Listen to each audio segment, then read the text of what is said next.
Salve, my friends! Beleza, rapaziada? Vestibular Verão ACAF 26.1, questão 26.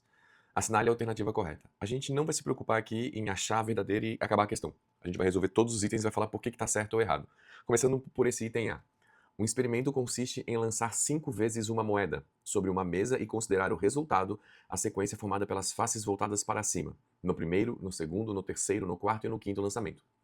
Então, a quantidade de sequências diferentes com pelo menos 3 caras obtidas é 16. Então, para você ter pelo menos 3 caras obtidas, quer dizer que te interessam 3 caras obtidas, ou 4 caras obtidas, ou 5 caras obtidas. Então, vamos primeiro calcular todos os resultados possíveis que a gente tem com 3 caras e 2 coroas, com exatamente 3 caras. Seria cara, cara, cara, coroa, coroa. Isso aqui são 3 caras e 2 coroas, né? O total de resultados é a permutação que a gente tem desses 5 elementos aqui. Então é uma permutação de 5, porém é uma permutação com repetição. Você tem uma permutação de 5 elementos com repetição de 3 caras e 2 coroas. Aqui seria uma P5 com repetição de 3 e 2. Isso aqui é igual a 5 fatorial dividido por 3 fatorial, 2 fatorial. Isso aqui a gente só fez a aplicação direta da fórmula.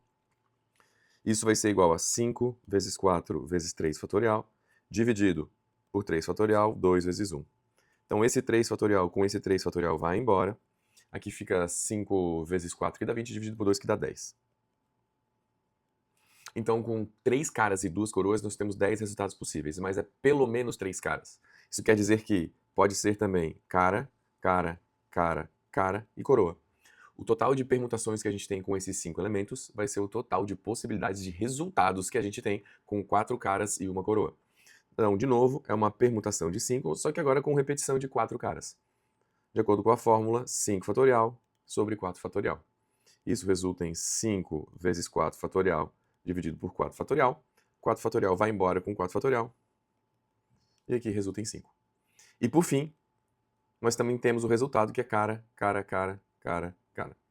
Né, isso só tem uma possibilidade, né? Os três, todos serem virados para cara. Seria uma permutação de 5 com repetição de 5, que dá uma única possibilidade. Uma única possibilidade. Então, o nosso total é você somar esses 3 resultados que a gente tem. 10 mais 5 mais 1, que resulta em 16. Então, nós temos 16 resultados possíveis com pelo menos 3 caras. Então, esse item, ele é o item verdadeiro. Mas a gente não vai parar por aqui. Vamos para o próximo item. Seja G de R em R, tal que g de x igual a 3 menos 2 vezes o cosseno de x menos π sobre 2. Então, g é uma função par. Aqui você precisa tomar um cuidado, porque a priori, quando a gente fala sobre a função cosseno, normalmente a gente decora que função cosseno é uma função par. Mas a função cosseno de x, ela é par.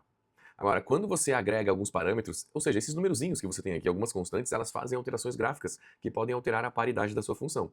Lembra que a principal característica de uma função par é uma simetria em relação ao eixo y, né? E o que acontece é que esse menos π sobre 2 que eu tenho aqui, ó, sempre que você coloca alguém somando ou subtraindo no x, esse cara faz um deslocamento horizontal do seu gráfico. Se ele é negativo, ele arrasta para a direita. É isso mesmo, é o contrário, parece que é do avesso, né? Menos π sobre 2 quer dizer que você pegou o seu gráfico e arrastou 90 graus para o lado. Isso quer dizer que o seu gráfico vai deixar de ser simétrico em relação ao eixo y. Então, a sua função ela perde a paridade de ser par. Tá? Então, essa função ela não é par, porque o menos π sobre 2 arrasta o gráfico para a lateral. Tá? Então, não é uma função par. Tem que tomar cuidado com isso, tá? É bem comum o cara colocar ali cosseno par e seno ímpar, beleza? Item falso. Vamos para a próxima alternativa, letra C. Sejam as funções g de x e f de x de reais em reais, tal que a f da g de x é igual a 8x mais 22 e a g de x igual a 4x mais 8. Logo, todos os coeficientes de f são números primos. Então, ele deu uma composição de função, a f da g de x, e ele está pedindo para a gente determinar a função f. Né? Tem um esquema de você não saber qual é a função f que você tem ali, mas você precisa determinar a f a partir da g que você tem. Esse ali é o pior caso de função que pode aparecer para você, tá? Deixa eu só copiar aqui. Bom, então você precisa determinar a função f, né? Muita gente lê isso como fog, né? E na verdade é a f da g de x. Você pode escrever isso da seguinte maneira. A f da g de x é igual a 8x mais 22. O seu principal objetivo aqui vai ser transformar esse cara que eu estou pintando de vermelho aqui, ó, no x. Porque eu quero descobrir a f de x. Então, se eu transformar esse vermelho no x, né, vou fazer, claro, uma manipulação algébrica ali, para que esse cara vire x. Quando ele virar x, a minha questão acabou, porque eu quero descobrir a f de x. Eu digo que aqui é a pior situação quando você trabalha com uma composição, porque você precisa trabalhar com a inversa da função g. Aí vem uma observação super importante, que quando você compõe uma função com a sua inversa, o resultado é o próprio x. Se você não entendeu isso, volta ali e escuta mais uma vez. Se você compõe uma função com a sua própria inversa, o resultado é o x. Vai lá e escuta isso de novo. É uma observação muito importante. Então eu vou pegar essa minha função g que eu tenho aqui e vou determinar a inversa dela. Tá? Lembra que o procedimento para você determinar a inversa, você troca o y pelo x, o x pelo y, e você isola o y, e é isso que a gente vai fazer aqui. Agora, troquei o x pelo y pelo x, agora vou isolar o y. Esse 8 vai para lá. 4y é igual a x menos 8, e agora passo 4 dividindo y igual a x menos 8 sobre 4. Você acabou de achar a função inversa da função g. Agora a gente vai pegar essa inversa e eu vou jogar aqui no lugar desse x aqui, ó. Mas tudo que eu jogo no lugar desse x, eu tenho que jogar no lugar desse x. Aí esse cara que tá aqui, ó, ele vai virar x. A composição da sua função com a própria inversa resulta no próprio x. Como acabei de jogar no lugar desse x a inversa da função g, agora esse vermelho com esse preto vira x.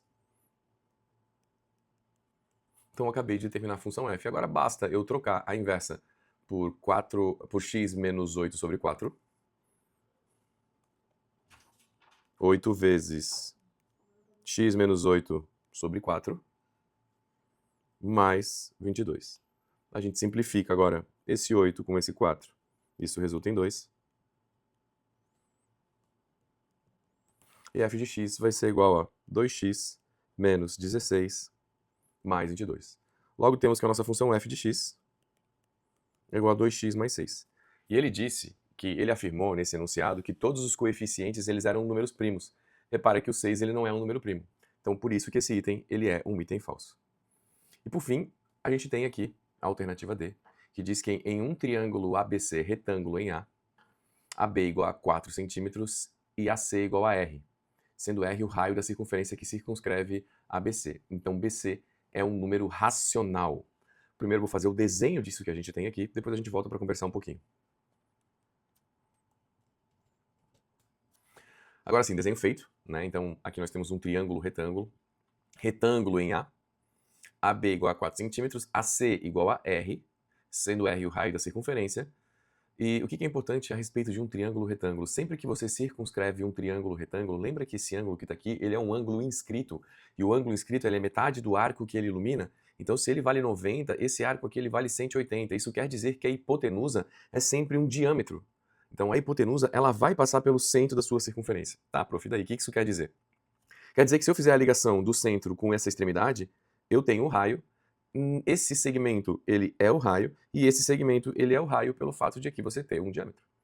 Logo, a gente tem um triângulo retângulo em que a hipotenusa vale 2R, um cateto vale R, e o outro cateto vale 4. Então a gente pode aplicar aqui um teorema de Pitágoras.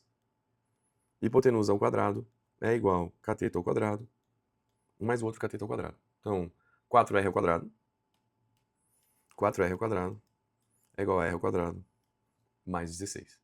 Então, esse R passa para cá. 3R ao quadrado é igual a 16. R ao quadrado é igual a 16 sobre 3. Esse quadrado passa para lá em forma de raiz. Então, R é igual a raiz quadrada, 16 sobre 3. Que isso resulta em 4 sobre raiz de 3. Então, esse item ele é um item falso, porque ele disse que BC, né, era um número racional. BC é o diâmetro, então BC é 2 vezes o raio. Vai ficar 8 sobre raiz de 3, que não é um número racional, e sim irracional. Maravilha? Fique em paz.